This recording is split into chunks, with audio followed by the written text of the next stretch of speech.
like, yeah, more. Joker. Who's gonna do it? Yo, that's Sheik. Someone just Brian just picked Sheik. Oh, is he actually going Sheik? Me and Brienne, me and Wraith, we teased Brienne about going Sheik. Don't call him that, please. I'm definitely calling him that. All right, man. Special boy. Here we go, folks. I think this is the losers. Just the two of us. This is the losers semifinals. For the winner of this has a date with some guy. Hungry, I believe. No, Hungry lost to Unknown probably. I think they had to play in quarters. Some guy. Oh, duh. Yeah. Oh my God, I'm a moron. I literally just casted that set. Anyway, we have the Brienne Sheik. This character recently, definitely on the upper echelon of the buffs of 3.0. Yeah, Sheik definitely got a fair bit of love, both figuratively and literally, because they actually they adjusted the hitbox on forward, I'm pretty sure, so it doesn't hit as low as Smash Wars did, but it's still it's something. .gif. That's way better than what she already had. Yeah, and to be fair, I never really thought that Sheik was a bad character. I just feel like. I thought Sheik was bad. I feel like there was just so many other characters that just like did what Sheik wanted to do, just better. Essentially, yeah. Like Wolf. Joker. Well, and Wolf. Wolf did everything that Sheik can do, plus he has just better. God. And did you see the down tilt coming out from Unknown right there that just got stuffed out with priority by the huge hitbox of Snake's up tilt? Yeah, that move's pretty good. Yeah, Sheik's down tilt came out. It was out. Or at least the animation was out at the very least, but like, just, Wraith just was able to do his beforehand and not beforehand, afterwards, and it just beat it out. Yeah. Snake, my man, with that huge hitbox, quite the character. Yeah. He's able to go up a whole stock over Unknown because of it.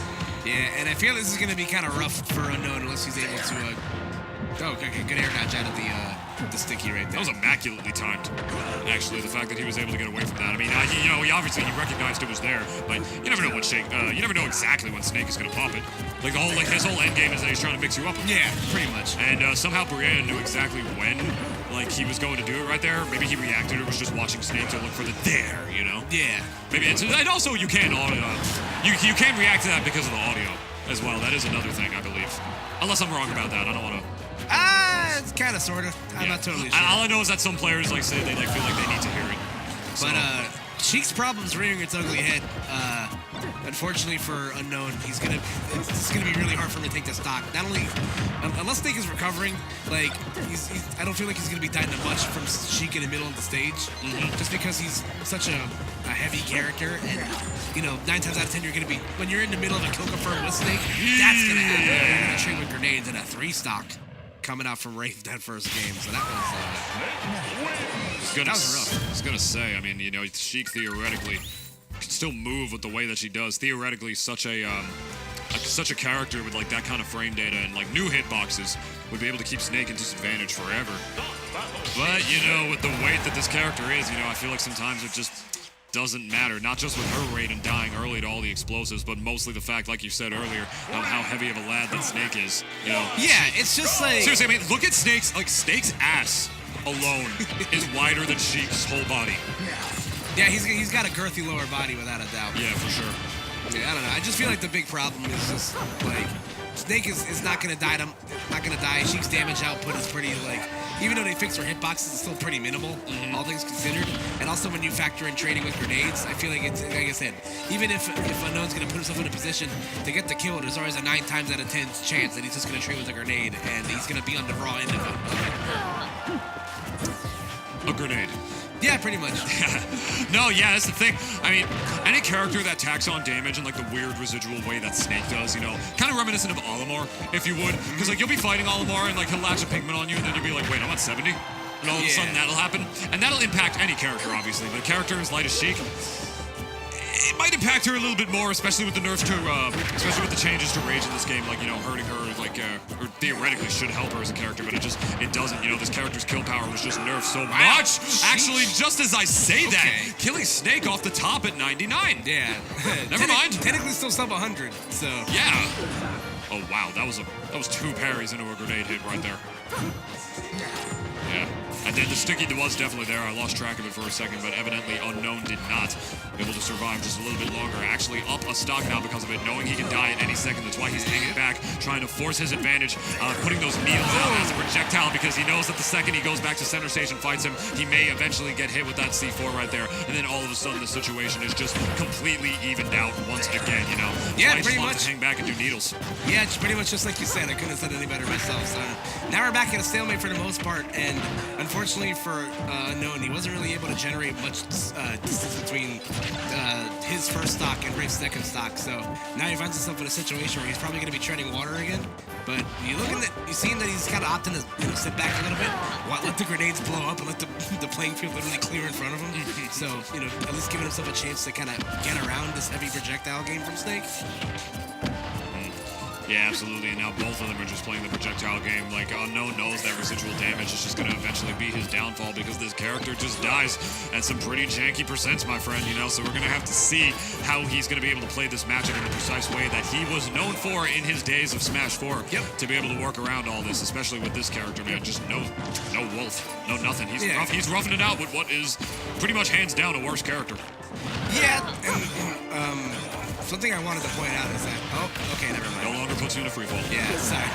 Old habits die hard. But I was going to say, I think the thing that's kind of been apparent the most to me is that even if Wraith is taking damage, like, Unknown hasn't really been able to gain much in regards to stage control. Like, he hasn't really been able to close the gap between Snake. He's dungeoning himself off in the corners and letting Wraith take center stage, which I feel like obviously any position in which Snake is able to, like, set up C4 and mortars and grenades, like, just makes it the better for him. And again, it just looks like Unknown hasn't really been able to generate any sort of strong, like, approaching offense. Yeah, I wholeheartedly agree. You know, that's the kind of stuff he really has to be doing if he wants to be able to win a matchup like this, because that damage just tacks on and then he just dies at like weird percents. It's reminiscent of Smash 4, man. It's just, she just has to put in so much work, and then some other characters just don't have to put in as much specifically to kill her. You know, as the up air actually is going to be able to do it. That up air is stronger than Joker's. Yeah. I'm just throwing out. Is it actually? I had no idea. Yeah, Joker's up air is actually, you know, in terms of kill power, it actually is worse. Funny enough, because like I'm pretty sure everybody would probably assume it would be better, but it's not. It looks like a better combo tool. Yeah, probably a better combo tool to say the least. Is that coming out from Sheik right there? I never realized how like in pain Sheik sounds when she dies off the top. I mean, it's nothing like Rory, you know, who sounds like he's actually being murdered. Yeah, Ike's is pretty bad too. I just heard that earlier. So I like Mario's. Just like that. Yeah, gets the grab, goes for the dash attack out of the back throw. That looks like it's a pretty good mix-up at low percents. It goes for the fish, and I think that's like the second or third time Wraith has been forced to use Cypher right there. Like, he hasn't really been in danger of getting edge guarded right now, which is where I feel like the matchup is really good for Sheik. But it's a pretty astute observation. That's definitely the first time I think we've seen him really have to do that. Or like in that kind of situation, I suppose. Trying to catch him real quick, dropping that C4, a really quick thing right there. That is one thing Snakes and Wraith definitely loves to do when he's in disadvantage. When they're up in disadvantage, they have to Cypher above the stage, just dropping that C4 down to try and cover their landing, cover their ass. You know, if they have to be able to find a way back down. Especially against characters who can keep you in that disadvantage for long, like Sheik can. But right now, we're not really seeing Brienne do too much of that. And a wonderful tech off the Nikita right there to ensure he stays alive in this bracket and lives to be able to see the payout. Yeah, friendly reminder. Yeah, I was going to say we are in best 2 out of 3 territory. So that will be game and set for 3D Wraith as he gets a run back with some guy in Losers Finals. Yes, representing Third Day eSports all the way to Losers Finals.